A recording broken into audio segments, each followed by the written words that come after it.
preparando-se com a tentação. Vamos, nesta manhã, encerrar nossas reflexões que temos feito sobre esse texto, Mateus 4, 1 a 11. Então vamos novamente, hoje ainda, olhar e ser abençoado por esse texto de Mateus 4, de 1 a 11. O trecho que nos narra a tentação de Jesus. Publicamente assumindo a sua missão, por volta dos seus 30 anos, no batismo, quando então ele é de forma sobrenatural apontado como filho de Deus, em seguida ele é levado para essa tentação basilar, essa tentação fundamental, quando ele inicia o seu ministério então neste mundo, para concluir então a sua obra por nós, que se daria na cruz. Então aqui está a tentação de Jesus, mas há um verso que nos ajuda, nos ilumina no entendimento desta passagem em relação a nós. É o verso de Hebreus, do livro de Hebreus, capítulo 2, verso 18. O livro de Hebreus nos mostra como as liturgias do Velho Testamento eram sombras, metáforas de Jesus Cristo. E ele vindo então, todas elas são cumpridas, e então nós temos a salvação do Senhor realizada por nós. Mas este verso então nos ilumina em relação à obra de Cristo, nosso Salvador, enquanto tentado. Vamos dizer esse verso juntos. Juntos então, ministre ao seu coração em voz alta e a quem está ao seu lado também. Juntos, tendo em vista que ele mesmo sofreu quando tentado, ele é capaz de socorrer aqueles que também são tentados. E agora então, Mateus 4, de 1 a 11, será que dentro de você há um coração disposto a receber a palavra nesta manhã? Será que dentro de você há uma mente alerta nesta manhã, atenta à palavra de Deus? Você tem a palavra de Deus nas suas mãos, ela está próxima de você sempre. Que nesta manhã a palavra de Deus passe entre nós e abençoe cada um de nós aqui. Ouça a palavra. Então Jesus foi levado pelo Espírito ao deserto para ser tentado pelo diabo. Depois de jejuar 40 dias e 40 noites, teve fome. O tentador aproximou-se dele e disse: se és o Filho de Deus, manda que estas pedras se transformem em pães. Jesus respondeu: está escrito, nem só de pão viverá o homem, mas de toda a palavra que procede da boca de Deus. Então o diabo o levou à cidade santa, colocou-o na parte mais alta do templo e lhe disse: se és o Filho de Deus, joga-te daqui para baixo, pois está escrito, ele dará ordens a seus anjos a seu respeito, e com as mãos eles o segurarão, para que você não tropece em alguma pedra. Jesus lhe respondeu: também está escrito, não ponha à prova o Senhor, o seu Deus. Depois o diabo o levou a um monte muito alto e mostrou-lhe todos os reinos do mundo e o seu esplendor. Ele disse: tudo isso te darei se te prostrares e me adorares. Jesus lhe disse: retire-se, Satanás, pois está escrito, adore o Senhor seu Deus e só a ele preste culto. Então o diabo deixou e anjos vieram e o serviram. Esta é a palavra do Senhor. Quais seriam as implicações no homem Jesus se ele tivesse caído nessas tentações? Eu estou falando quanto ao Filho do Homem, estou falando quanto a Jesus como um de nós, porque ele se tornou um de nós para poder ser por nós na cruz, tomar sobre ele a culpa humana. Não estou perguntando quais seriam as implicações sobre o Filho de Deus, mas sobre Jesus enquanto homem, porque ele foi tentado como homem, como diz o livro de Hebreus, lemos no capítulo 2, ouvimos, verso 8, realmente o homem, tentado como eu e você, por isso ele pode nos socorrer em nossas tentações. Vitorioso, foi ele como um de nós sobre as tentações, mas se ele caísse enquanto homem, qual seria a implicação ou quais seriam as implicações? Bem, podemos responder isso porque nós sabemos o que é ser humano, e nós sabemos o que é ser um ser humano caído. Por isso que Jesus veio, porque todos nós somos seres humanos e somos caídos, temos caído em tentação, somos culpados, somos devedores, somos afetados em tantas formas pela nossa queda. E a queda minha e sua se dá de forma às vezes momentânea, caímos de uma forma específica no momento, mas também sofremos da queda crônica, quedas que permanecem conosco, habitamos nela. Então há duas formas e elas inclusive se misturam, e aí está nosso drama de tentação. Nós temos, quando falamos nas implicações da queda, nós temos os sintomas e nós temos a causa, ou causa se preferirmos. E às vezes nós confundimos os dois. Às vezes nós queremos, na confusão, tratar apenas os sintomas e não tratamos a causa, o que é que realmente está por baixo. E quando nós olhamos para a nossa queda, nós temos que tomar cuidado para não fazermos uma abordagem de compartimentos, ou dividirmos nosso ser em compartimentos. Seria uma questão emocional, seria uma questão moral, seria uma questão existencial, como tudo isso pudesse ser separado. Na verdade, a nossa queda é algo que tem tudo a ver com a questão existencial. Se quisermos uma outra palavra, podemos dizer espiritual, isto é, qual é a visão de vida, existência que temos, qual é o propósito, qual é a forma de viver, qual é a direção, qual é a esperança da vida. E então, existencial e espiritual, que vai passar pela moral, a questão moral, do certo e errado, e que não vai ter como desligar no contato em nós, no afetar em nós, no emocional. E se quisermos usar a palavra mais comum em nossos dias, psicológico. E aí é uma porção de coisas a se dizer, mas podemos adotar o termo. Enfim, a queda tem implicações no ser humano profundas. Se Jesus tivesse caído enquanto homem, ele teria sofrido como eu e você sofremos. E nós conhecemos bem o sofrimento. Precisamos entender melhor o sofrimento, o resultado, as consequências, e numa abordagem abrangente, seja momentânea a nossa queda, seja algo crônico. E entendendo que precisamos discernir causas e sintomas quando estamos passando por este mundo na realidade humana, na nossa realidade de seres humanos.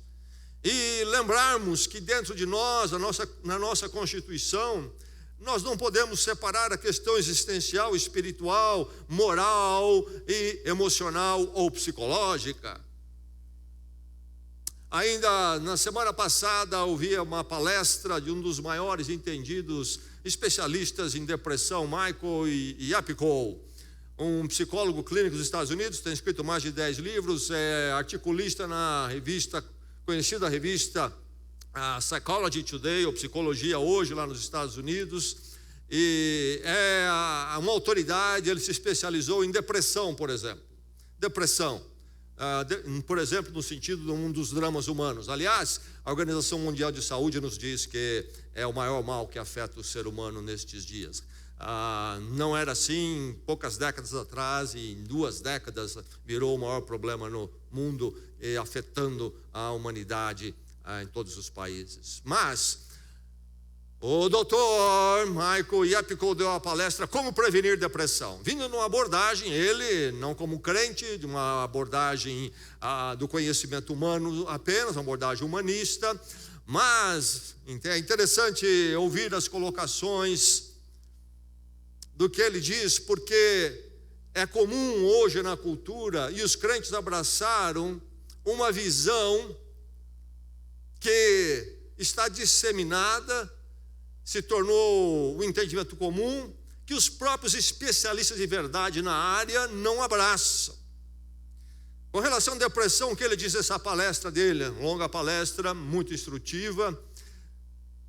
Depressão, diz ele, tem causas múltiplas, e ele cita pelo menos 8 causas. E é interessante que passa, inclusive, pelo exercício físico, a falta dele, melhor dizendo. Ele fala da genética, mas como uma propensão, não como determinista, e que mesmo que alguém tivesse propensão genética, não quer dizer que vai cair em depressão, e alguém que não tem propensão genética pode cair em depressão. Enfim, ele vai citar 8 causas, vai falar inclusive da alimentação, fatores estressantes que possamos atravessar, e ele diz, é um pacote, não tem como nós dizermos é uma causa só, nunca é, e em geral é um pacote de tudo, ou de uma parte desse pacote, pelo menos 8 causas que ele coloca, e a coisa vai por aí.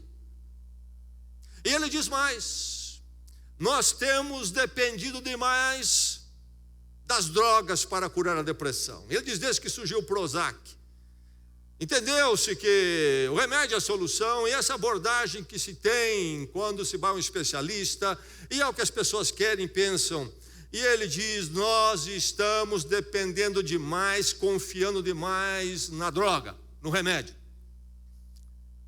E ele aponta, inclusive, que aqueles que tratam depressão apenas como remédio, achando que é como uma infecção, você tomou lá antibiótico, são candidatos a recaída em depressão, em geral, em pouco tempo.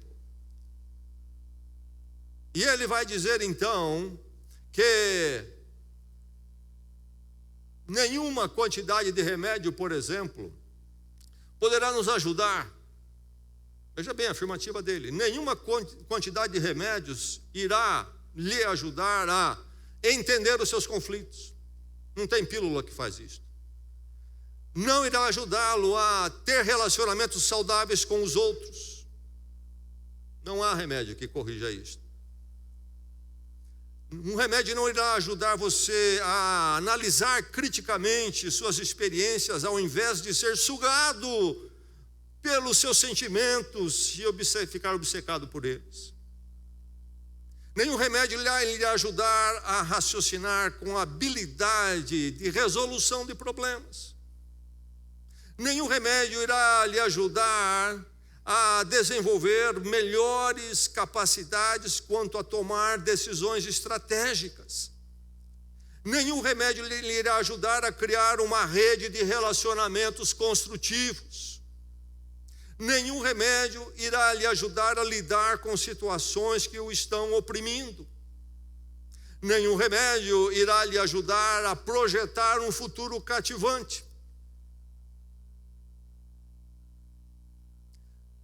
Quando nós pensamos dessas colocações dele, nós que temos o discernimento da palavra de Deus, percebemos logo que ele está dizendo que, por exemplo, entre os dramas humanos, a depressão, nós temos aí uma dimensão emocional, uma experiência muito marcante emocional, mas que envolve o nosso todo e vai envolver nossa questão existencial e então moral, e coisas que o remédio não pode corrigir. Ele até dá o exemplo, é como, por exemplo, se achar que tem uma pílula que vai eliminar o racismo em alguém, se alguém é racista, por exemplo.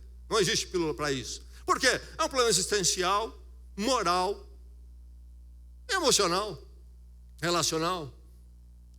E o mesmo então com a depressão. Nós não estamos aqui nesta manhã para uma palestra sobre depressão, mas preste bem atenção como há esta visão holística do ser humano, e que muita coisa que nós estamos colocando em compartimentos, na verdade, é um todo do nosso ser, e que o nosso ser precisa ser visto, abordado, nossa existência com a questão existencial e espiritual, nossa razão de vida, a nossa explicação de vida, nosso propósito de vida, e a questão moral, então, como nós devemos viver, e então, aí afetando todo o nosso emocional. Jesus Cristo não caiu, louvado seja Deus, porque se ele caísse, nós não teríamos um Salvador. Mas ele não caiu, mas nós caímos. Ele veio porque nós somos seres caídos, somos pecadores, e nós sofremos, porque no pecado nós nos alinhamos com o propósito existencial para o qual nós fomos criados. O que é a minha existência? Por que eu estou aqui? A criação explica. E nós rompemos com isso quando nós tomamos uma atitude de queda, de abraçar um caminho diferente de Deus, contra Deus, discordante de Deus. Como pode o ser humano caído, então, se libertar das amarras da tentação? Como se libertar da tentação, do domínio da tentação, que foi vitorioso? Como? Jesus Cristo não caiu, ele prevaleceu. E nós já pensamos, e o texto é claro sobre como ele prevaleceu. E nos ensina o caminho da vitória.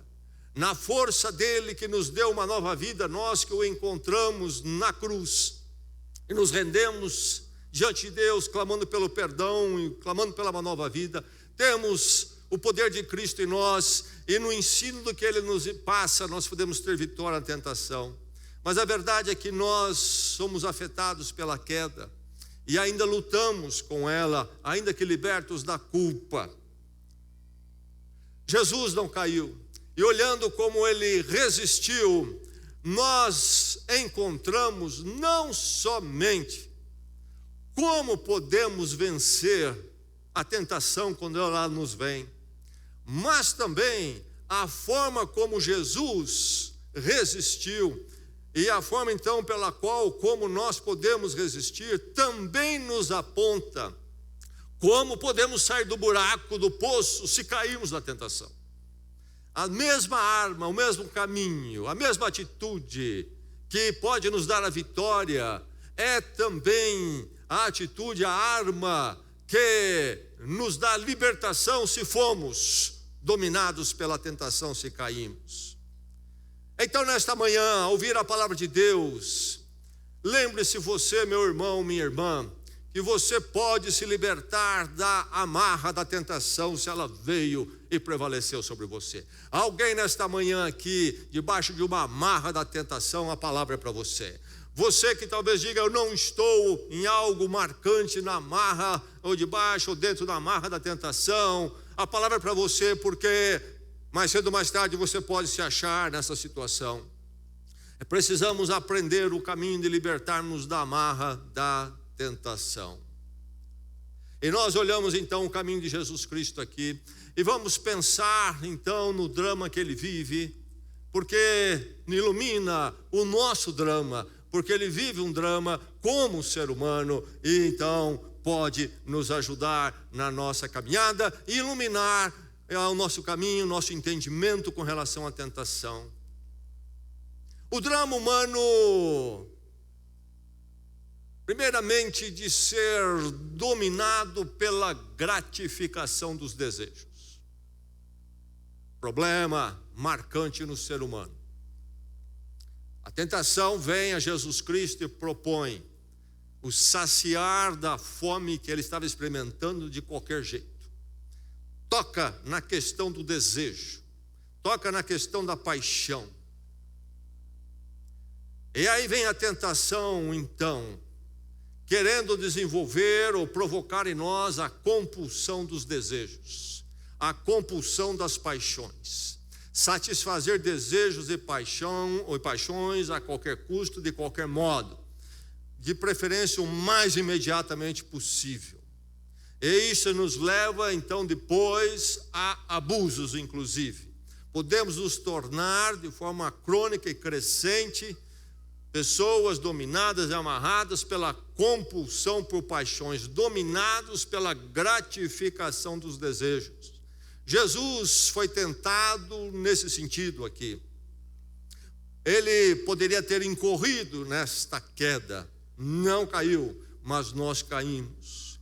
De muitas formas isto chega a nós, e eu quero nesta manhã esticar aquilo que o texto diz, procurando ir mais longe, ver onde poderiam as implicações darem, e dão em nossas vidas. Quando há uma compulsão de paixão ou das paixões, por exemplo, nós nos tornamos consumistas. Às vezes pode ser momentâneo. Você vai e faz até uma compra que depois volta para casa. Não é seu hábito fazer compra impensada, mas ali por alguma razão você foi levado pelo impulso, comprou, e você volta para casa, começa a se arrepender. Fui tolo, fui imprudente. Mas há também, facilmente, a possibilidade de nos tornarmos compulsivos de forma crônica em termos de consumismo. O mesmo pode se dar, inclusive, com coisas recomendáveis como o trabalho. Quantas pessoas não estão nesta compulsão pelo trabalho? E já se usa em português uma expressão do inglês, fazendo aí vamos dizer, um paralelo com a expressão alcoólico, e tomando o termo em inglês work, que é trabalho, falando de workaholic. Então, aquele que fica apaixonado de forma nada saudável pelo trabalho. E parece ser virtude, não é. Mas quando é trabalhador, na verdade, o trabalho é uma compulsão que o domina. A diversão é a mesma coisa. Podemos ser dominados pela gratificação da diversão. Pessoas viciadas em certos tipos de diversão. Li recentemente sobre um jovem que morreu de videogame. Parece piada, mas não é. Ficou por horas, não foi ao banheiro, não comeu e entrou num colapso. E poderíamos falar de muitas outras coisas. A compulsão das paixões no alimento. Quantos males. A compulsão pelo alimento, pelo comer. O álcool, que drama nos nossos dias. As drogas chamadas ilegais de rua, mas há também das drogas farmacêuticas. Dependência, compulsão, sexo, o vício do sexo desequilibrado, sexo de qualquer jeito, sexo a qualquer momento, sexo a qualquer preço. É o que a mídia diz aos jovens, a partir da puberdade, eles já ouvem isso da mídia, nos telefones, na conversa por aí. Sexo, sexo, sexo, sexo. De qualquer forma, de qualquer jeito, esqueça qualquer outra ideia, foque no sexo. Compulsão das paixões, mídia social. Compulsão nova dos nossos dias, compulsão pela mídia social. Especialistas fizeram um teste com muitas pessoas, a pesquisa. E a pesquisa era analisar como é que as pessoas se comportariam se ficassem 2 horas sem acessar a mídia social, o celular, deixar de lado. Terrível, terrível. O drama que as pessoas enfrentam. Compulsão das paixões se espalha de tantas formas pela nossa experiência de vida. E quais são as implicações disso, consequências depois? Depressão, aliás, é uma das causas de tudo isso. Você cai numa compulsão dessa e se torna candidato à depressão. Danos físicos, atinge a saúde, e atinge profundamente. E vamos tratar de um problema físico, um órgão que não está bem, ou uma glândula, etc. Mas por detrás, muitas vezes há uma compulsão por uma paixão que está nos danificando. Vícios, tornamos então viciados em algo. Como vencer a compulsão pelas paixões? Como vencer se eu estou dominado pela gratificação dos desejos? Não há uma explicação aí complicada que só um especialista entende. Eu não posso resolver isto. Resolva como Jesus resolveu. Resolva como Jesus resolveu. Na forma que ele venceu, você pode vencer. E se você for derrotado, você se liberta da mesma forma. Qual é a forma? Como que Jesus trata a tentação quando toca na sua paixão? Como que ele reage? Ele cita a palavra de Deus, não é verdade? Já vimos isso. É importante nos remetermos à palavra. Diz ele o quê? Citando a palavra de Deus. Nem só de pão viverá o homem, mas de toda a palavra que procede da boca de Deus. E o que está aqui? O que é que Jesus está fazendo com a tentação da paixão? Da gratificação do desejo. Ele tem uma atitude de, ao voltar-se para a palavra, uma atitude de rompimento radical. Você me ouviu? Rompimento radical. Você está dominado por uma paixão, virou um ídolo do seu coração, lhe escraviza. Você rompe radicalmente com o mal, com o maligno. Não se negocia, não se dá um tempo. Cuidado com a conversa, por exemplo, vou deixar aos poucos. Vou deixar aos poucos. Deixa eu me dar um exemplo gráfico. Um homem estava envolvido num adultério, era casado e estava envolvido num adultério. Encontrou uma mulher solteira e começou a ter um caso com ela. Eu preciso deixar, mas eu preciso dar umas explicações para ela, não posso deixar já, sabe? Claro. As pessoas pensam que os relacionamentos fortuitos não criam dívidas e não criam amarras. Dois adultos na sua própria liberdade estão tendo lá o que querem ter, nenhum mal. Não é verdade. Isso cria uma confusão de compromissos indevidos. Enfim, como se libertar? Rompimento radical. Você não fala mais com essa mulher. Parece que você tem uma cópia da chave do apartamento dela. Joga essa chave no lixo. É agora, é já. Aos pouquinhos. Sabe, estou usando uma dada droga, vamos pegar um outro quadro mais colorido. Eu vou deixar aos pouquinhos, não vai deixar coisa nenhuma. Não vai deixar coisa nenhuma. É um rompimento radical. Tem que enfrentar a abstinência, um nome bonito que demos aí para as coisas. Sim, é a abstinência do relacionamento, a abstinência sexual, a abstinência das drogas. Tem que enfrentar isto. E qualquer outra coisa, a abstinência do consumismo. Há terapeutas hoje especializados em tratar pessoas que estão no vício do consumo, consumistas crônicos. Há uma recompensa, há uma gratificação no cérebro quando eles compram. É liberado uma química aqui que dá um prazer. E eles precisam passar pela abstinência. É duro para eles, é difícil. É o rompimento radical. Mas como romper radicalmente? Jesus diz: nem só de pão viverá o homem. Ele não diz que não viverá de pão. O pão é bom, é gostoso quando nós comemos, estamos com fome. Mas nem só de pão, mas de toda a palavra que procede da boca de Deus. Isto é uma primazia da palavra. A palavra é que vai me alimentar minha existência. E então ela me alimentando, ela e minha visão de vida a partir dela que vai administrar minhas paixões, inclusive da comida, do pão. É isso que ele está dizendo.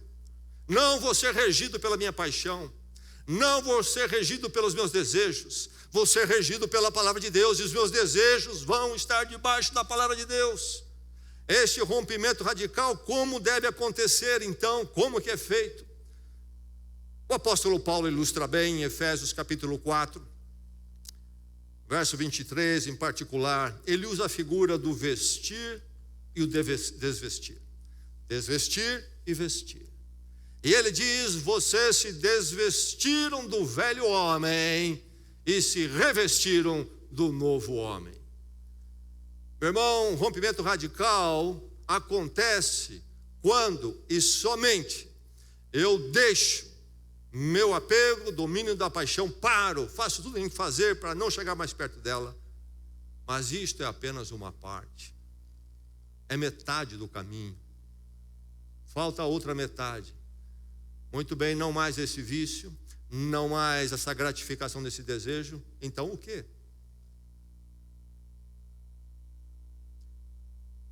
Jesus disse que quando você expulsa um demônio de alguém, ele vai embora, a pessoa limpa a casa, não tem mais demônio, casa de dentro, interior dela. O demônio dá uma volta, ele volta, encontra a casa vazia, ele vem e traz mais 7. Não vou mais fazer isso, não vou mais buscar aquilo, mas vou buscar o que então? O que vai encher meu coração? Você se revestir do novo homem em Cristo. Toda a palavra que procede da boca de Deus. Por que os tratamentos, por exemplo, ilustrando mais uma vez, de recuperação de drogas, que mais comum pode nos ajudar bastante como ilustração, não é o único problema humano, mas como ilustração. As pessoas vão para clínicas terapêuticas e ficam lá, param ali de usar, recuperam o peso, por exemplo, ficam mais saudáveis, voltam, daqui a pouco estão nas drogas de novo. Por quê? Se no lugar do domínio da paixão, que Jesus nos aponta que na verdade é o domínio do maligno destruidor, não entrar o domínio da palavra de Deus, ele volta com mais 7 demônios. A irmã na nossa igreja que é bem especializada nessa questão de comunidade terapêutica para dependentes químicos, ele costuma dizer, passa 6 meses lá na comunidade terapêutica, fica mais forte, ganha peso, para de usar as drogas, aí ele fica mais preparado e fortinho para voltar e experimentar com mais força ainda. Não há vitória se não há rompimento radical. E rompimento radical não é só deixar, é o que eu abraço, o que rege o meu coração, minha vida. E diante então daquela insistência, da abstinência, naquela luta, o que vai me sustentar? Olhar para o Senhor Jesus Cristo. Olhar para o Senhor Jesus Cristo. Há muitas comunidades terapêuticas e clínicas de internamento que adotam um dado programa que diz que ensinam a eles, ao dependente, que ele precisa ter um poder superior a quem se referir. Eles não definem o que é esse poder superior. Você vai escolher o seu. E eu já li de interno que ele lá no quarto ficou pensando, qual é o meu poder superior? Para onde eu me referir nessa luta minha aqui? Ele escolheu a lâmpada que tinha no teto. Esse é meu poder superior. Toda vez que eu sentir aqui a abstinência, eu vou voltar para aquele poder superior ali. Só há um poder superior sobre o mal. Deus em Cristo, Jesus Cristo por nós. Tentado a nossa semelhança, mas sem cair, e pode nos resgatar. É para Ele que eu tenho que olhar. Ele tem que encher meu coração. A palavra de Deus encarnada, Jesus Cristo. A mensagem de Deus salvadora, Jesus Cristo encarnado, que encontramos na palavra verbal, que não foi deixada. Conhecemos a Cristo. Isto encher meu coração. É o caminho da vitória. A questão fica então, vou caminhar pelos desejos pessoais, provocados, impulsionados pelo maligno destruidor, ou eu vou caminhar e me encher da palavra de Deus, a vontade de Deus revelada nas Escrituras, na graça em Jesus Cristo. Eis o drama, eis a questão, e aí é que está o rompimento radical. Meu irmão, minha irmã, alguém caído aqui, se você cair, há esperança, há. Liberte-se da amarra da tentação, você não precisa ficar dominado. Há o rompimento radical. Tirar e pôr. Tirar o quê? Pôr o quê?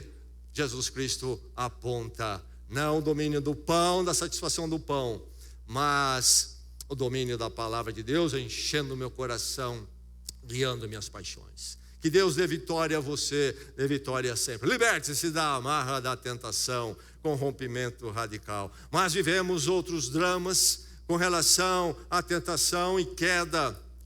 Quantas pessoas obcecadas pela afirmação pessoal, esse voltar para o eu, que consome e se torna a pessoa obcecada por isto, e aí está a sua queda. Experimentamos isto momentaneamente e experimentamos isso tantas vezes de forma crônica, e varia de pessoa para pessoa as manifestações dessa obsessão pela afirmação pessoal. Na verdade, se trata de uma carência em nós. A partir da nossa queda, a partir da perda do relacionamento com Deus, o ser humano se torna carente em si mesmo quando ele, então, não mais olhando para Deus, passa a olhar para si mesmo como o centro das coisas. E essa carência se manifesta em duas formas. Se manifesta em formas de insegurança. Insegurança, então, com as suas subformas, variam.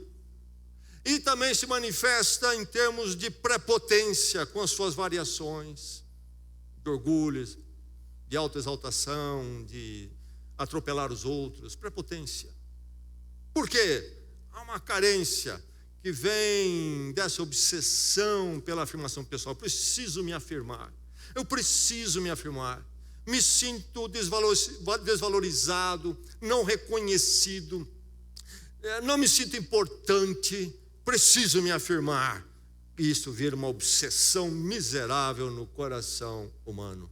E aí nós vemos as consequências, tanto da insegurança, que seria uma reação para baixo, como na reação para cima, na prepotência.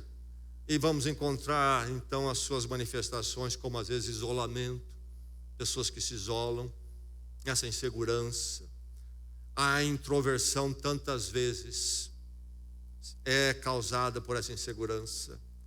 Há o sentimento de vitimização, ninguém me reconhece, ninguém me dá valor, sou desprezado por todos, etc. Dependência dos outros, uma dependência que chamaram de doentia. Não é a interdependência que é o saudável. Quando sabemos o que é interdependência, isso é cristão, isso é bíblico. Por isso que Jesus Cristo, inclusive, coloca numa igreja, uma interdependência.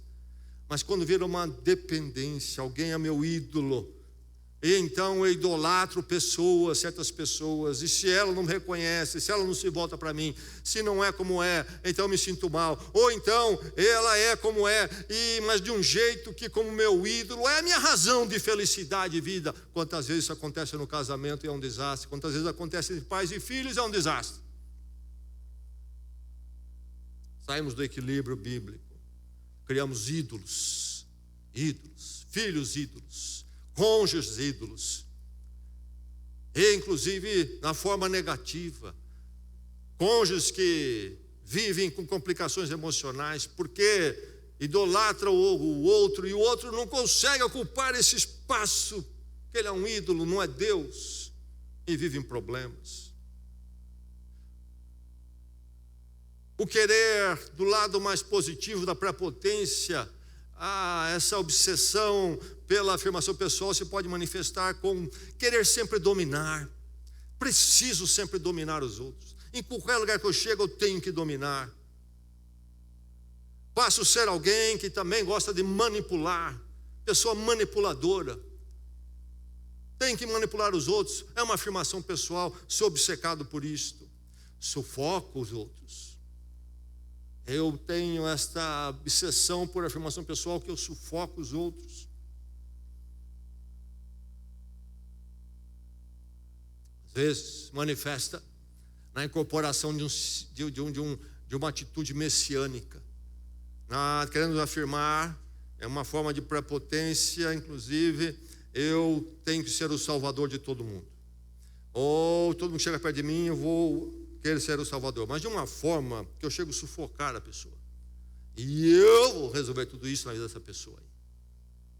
E a pessoa não tem nem espaço para dar uma opinião. Eu já estabeleci o caminho para você, entendeu? Eu aqui, ó. Você é meu.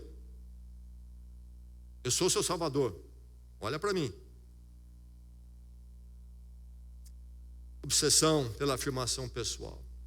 E as consequências, nós sabemos: falsidade, desconsideração do outro, bajulação, desonestidade e também depressão.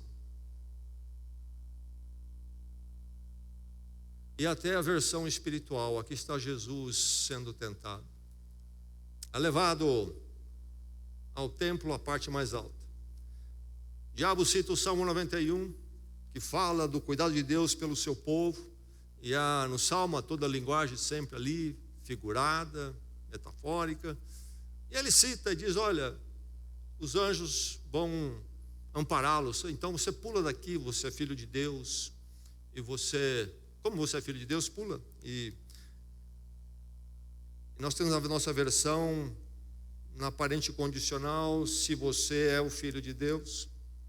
Mas a força desse ser aí, você tem forças diferentes, nos dizem os linguistas, não é? Sabemos por experiência, o ser que não é um pode ser, ao ser que é, como você é o filho de Deus. Joga-te daqui para baixo. É hora de você se afirmar. Você é o filho de Deus, não é? Então, vamos lá. Você não é filho de Deus? Pula! Cutucada maligna. Parece até que o diabo está pregando um sermão, podia ser um pastor. Deixe-me ler a palavra de Deus primeiramente. Salmo 91 hoje, 11 e 12. Então, agora vamos à aplicação do sermão. Pula daqui. Você não é filho de Deus? Parece fé, parece crença em Deus.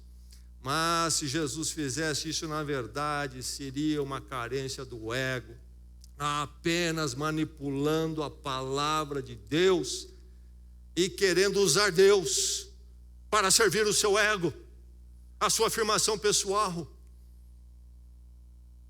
E há a versão por aí hoje em dia que enche a igreja falando e fazendo isto. Podemos manipular Deus, manipulam a palavra. E as pessoas querem afirmar o seu ego, o seu caminho dessa forma. A afirmação pessoal, obsessão por isto.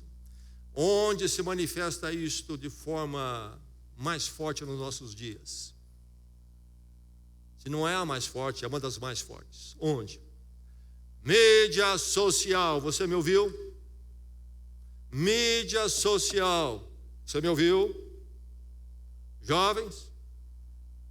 Adultos, a afirmação pessoal, obsessão por afirmação social, mídia social. A afirmação pessoal, mídia social. Voltando novamente ao Dr. Michael Yapko, que eu já citei, especialista em depressão, ele diz que a sua entrega à telinha, ele fala, seja grande ou pequena, é uma das grandes causas de depressão nos nossos dias. O que é que as pessoas estão fazendo na mídia social? O que é que alimenta a mídia social? Comparação. Comparação para a afirmação pessoal. Meu irmão precisa se livrar disso. Minha irmã precisa se livrar disso. É praga. É praga. Tecnologia que pode ser uma boa ferramenta. O diabo tomou de assalto como tantas outras coisas e tornou em algo destrutivo. E ficam olhando quanto que o outro teve de likes e gostaram da minha foto, ninguém gosta da minha foto, e o outro, e essas fotos de mídia social, meu irmão, minha irmã, todo mundo está na glória.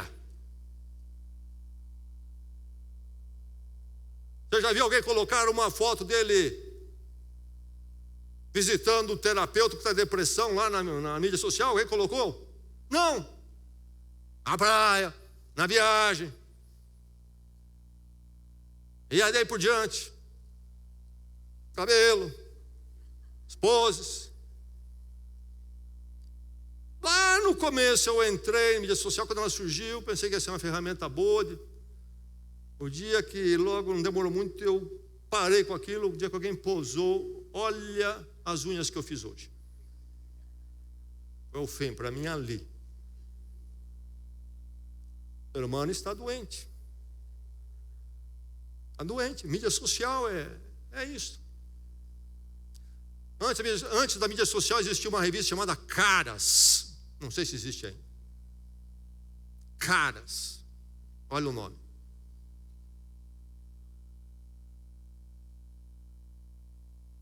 E sabemos que alguns pagavam para sair na revista Caras. O Juanito Dondoca vai mostrar a sua mansão. Como se o repórter foi lá para saber. Não, ele pagou para o repórter ir lá. Olha a piscina.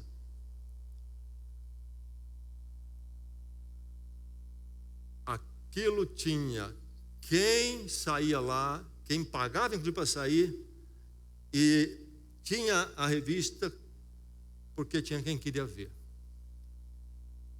É o ser humano. Na sua afirmação pessoal, seja olhando o outro, seja se mostrando para o outro. O que a mídia social fez? Deu a oportunidade de todo mundo ter sua revistinha cara.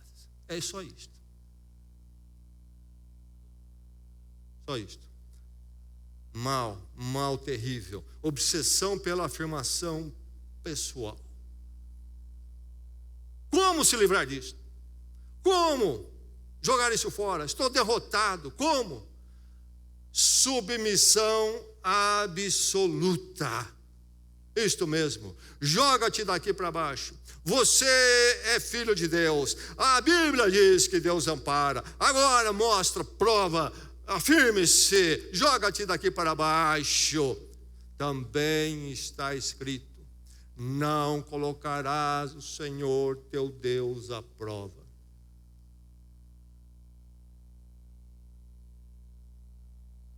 Como que eu me liberto dessa obsessão pela identidade pessoal?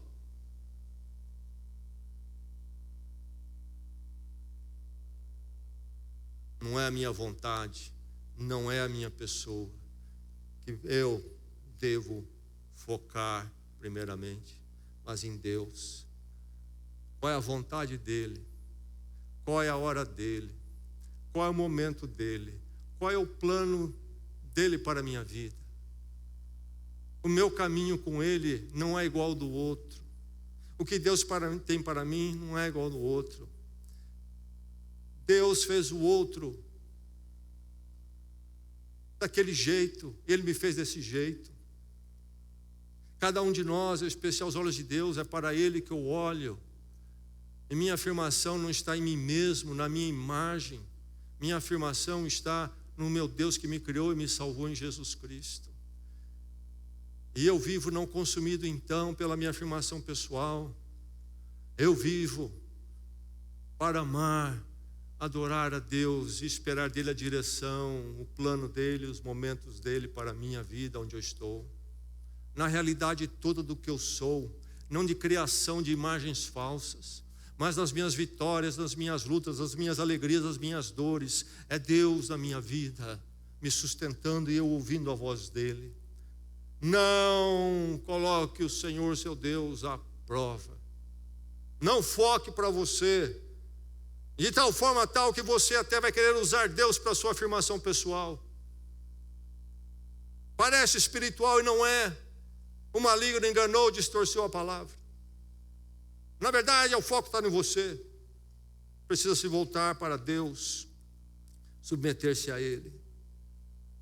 Como vencer então a obsessão pela afirmação pessoal? De novo, é preciso tirar, desvestir, e é preciso vestir. Tem que sair da escravidão do ego, obsessão da afirmação pessoal. Mas e aí? Então o quê? Nada. Eu volto novamente para minha obsessão pessoal e afirmação pessoal. Sai, segundo a palavra, a escravidão do ego da afirmação pessoal. Eu me revisto do novo homem em Cristo, submissão a Deus, dependência de Deus. Não centrado em mim, mas nele. Eis o caminho da vitória, meu irmão, minha irmã. Liberte-se da amarra, da tentação, da obsessão da afirmação pessoal, através de uma submissão absoluta.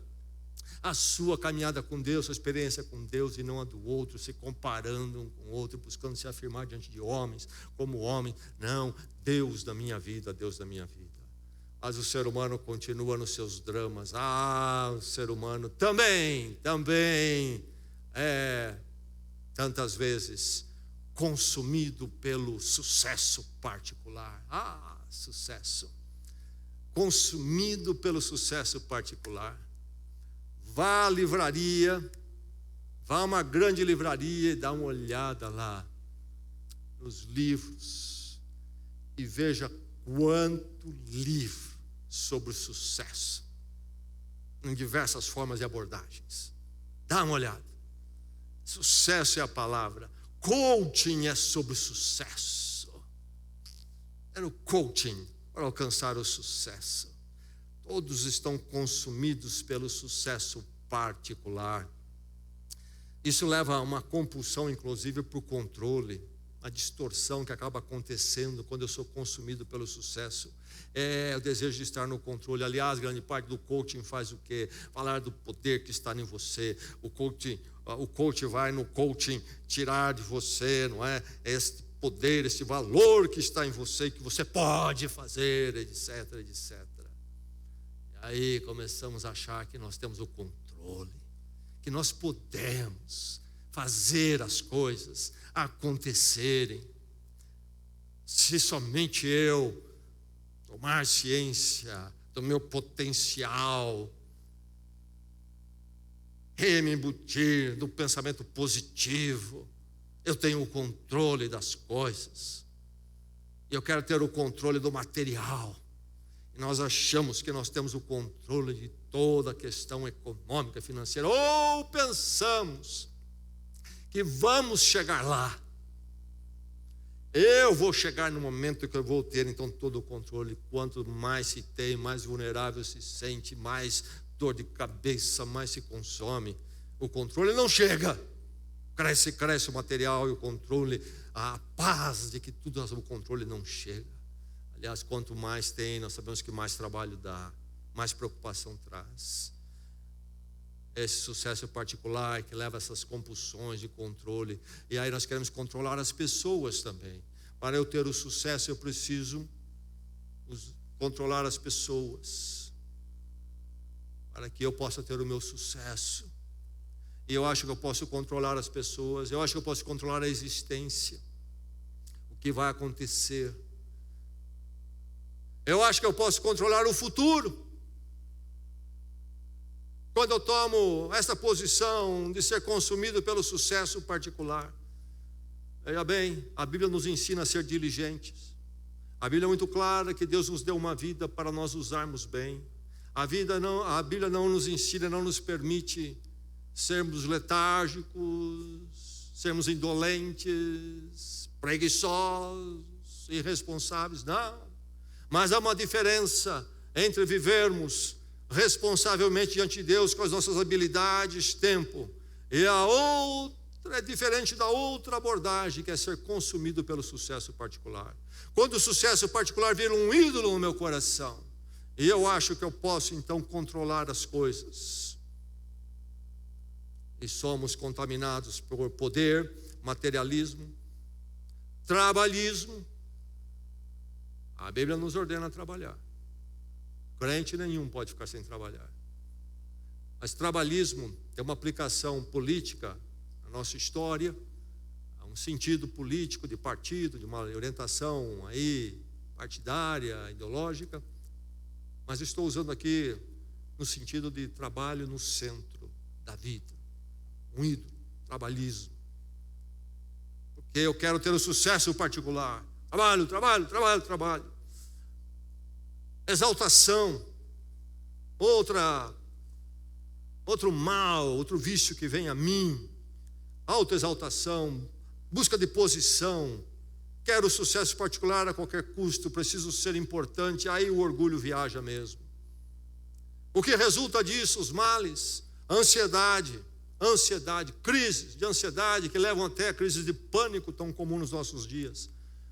Compulsão por controle, consumido pelo sucesso particular, crises de ansiedade, depressão também, novamente, também, corrupção no sucesso particular a qualquer preço, acabo sendo contaminado pela corrupção, atalhos para chegar ao meu sucesso, inveja.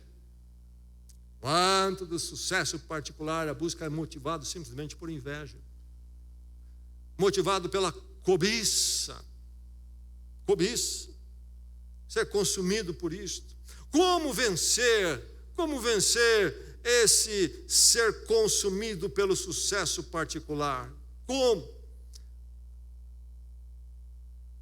O diabo levou Jesus a um alto monte, mostrou os reinos do mundo. Ah, que coaching ali. Me adore, tudo isso aqui é seu. Você quer ter sucesso? Quer subir ao pico? Me adore, tudo aqui é seu. O diabo sempre vem na forma de idolatria. Idolatre o sucesso e sirva ao diabo. Idolatre o sucesso e sirva ao diabo. Eu vejo propagandas de escola quando chega a época de matrícula. Os outdoors surgem. Eu não sei quem é que formula aqueles slogans que colocam lá. Todas as escolas, né, colocam seus slogans. Algumas colocam mais de um, dependendo, para variar de um outdoor para o outro. E eu fico olhando. Quanto dos slogans direcionados aos pais, é claro, é simplesmente a provocação nos pais de cobiça em relação ao futuro dos filhos. Vem estudar na nossa escola que o seu filho consumido. Os reinos serão seus. Os reinos serão seus. Como vencer? Rendição exclusiva. O que eu quero dizer com isso? Rendição exclusiva. Qual é a resposta de Jesus Cristo? O diabo diz: você me adora, o ídolo do seu coração vai ser perfeito, os reinos serão seus. Jesus diz: somente ao Senhor teu Deus adorarás, e somente a Ele prestarás culto. O que é que Jesus está fazendo? Está nos ensinando o caminho da vitória e o caminho da libertação, se formos amarrados pela tentação. Nos rendemos a adorar a Deus exclusivamente. A nos rendermos a adorar a Deus exclusivamente. E ninguém, meu irmão, seja quem for, coach, mídia, ninguém, universidade, coloca no seu coração o ídolo do sucesso. Você não pode ter ídolo. Ídolo é pequeno e ele acaba te consumindo, te destruindo. Você adore a Deus e só Ele preste culto. Não se entregue ao sucesso e aos reinos deste mundo. E com Deus você vai ter então um equilíbrio em relação a usar as suas habilidades, ao prosperar, ao construir. Quando você colocar tudo debaixo de Deus e Deus acima de tudo. E a partir dele você ser orientado, quanto se dá, quanto não se dá. O que conquistar, o que não conquistar. Em que medida desejar e o que não meditar. Como desejar e como não desejar. A partir de Deus haverá o equilíbrio. É preciso ter a rendição exclusiva. Adorar somente ao Senhor teu Deus e a mais ninguém. Quanta pregação nos nossos dias que usam Deus para apontar para o ídolo do sucesso. É preciso então fazer o quê? É preciso desvestir. É preciso desvestir do quê? De ser sucesso centrado. Mas e aí? É só isto? Não! É preciso também vestir. Eu preciso ser Cristo centrado, Deus em Cristo centrado. Só a Ele eu adoro, eu sirvo. E Ele vai me mostrar quanto posso me dar as coisas e quanto não devo me dar, porque será maléfico.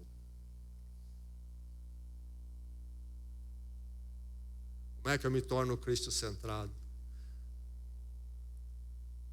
Preciso ter um encontro com Cristo. Esse que veio por mim como eu sou, passou pela tentação como eu sou, enquanto um ser humano, mas venceu e pôde morrer por mim na cruz. Quando eu entendo que eu sou contaminado por esses males, e que eles são resumidos todos como uma vida desacertada com Deus, contra Deus, em discordância com Deus. E eu então recebo o perdão da cruz. Cristo pagou a minha culpa. O que eu não podia fazer, Ele pagou. Ele então desceu ao meu poço para me resgatar. Morreu por mim. E no perdão dele eu nasço para uma nova vida. Para então viver e ser, para adorar a Deus sobre todas as coisas, só a Ele prestar culto com tudo que eu sou, derrubando todos os ídolos do meu coração e trazendo equilíbrio ao meu ser em todos os sentidos, me dando condições, recursos e capacidade então para lidar com todos os males do meu ser, emocionais, se chamarmos psicológicos, moral e então existencial, a um propósito de vida eterna, a vida com Deus. E eu vivo cada dia neste mundo passageiro e fugaz, na dimensão da eternidade com Ele. E por isso eu vivo de uma certa forma a questão moral. E aí então é que os meus equilíbrios emocionais vão acontecer. Todo o meu ser holisticamente transformado pelo encontro com Deus em Cristo. Liberte-se da amarra. Alguém aqui nesta manhã sofrendo? A palavra é para você. A libertação em Cristo. A libertação. Se eu vou fazer um rompimento radical, se eu vou fazer uma submissão absoluta, isso exige uma rendição exclusiva. E a rendição exclusiva acontece somente quando eu, humildemente quebrantado, reconhecendo minhas misérias e fracassos, meu estado de ser, cheio de ídolos e vontade do mundo, eu caio de joelhos diante do Cristo crucificado e digo: sou pecador, tem misericórdia de mim. E a minha vida agora, a nova vida, é para viver com Deus e para Deus hoje e para todo sempre, com tudo que eu sou e tenho. Liberto para uma vida saudável, equilibrada, abençoada. Há um cantor evangélico bem conhecido que canta músicas com letras saudáveis, teologicamente falando, biblicamente falando, e é um homem também de uma vida cristã realmente equilibrada. O nome dele é Paulo César. Certamente a maior parte aqui já ouviu falar dele. Ele escreveu um cântico, creio que a autoria dele, e uma música que ele escreveu por causa de um amigo dele, que era até pastor e caiu num erro muito grave. E da condição de pastor foi para o fracasso total. E aí ele escreveu essa canção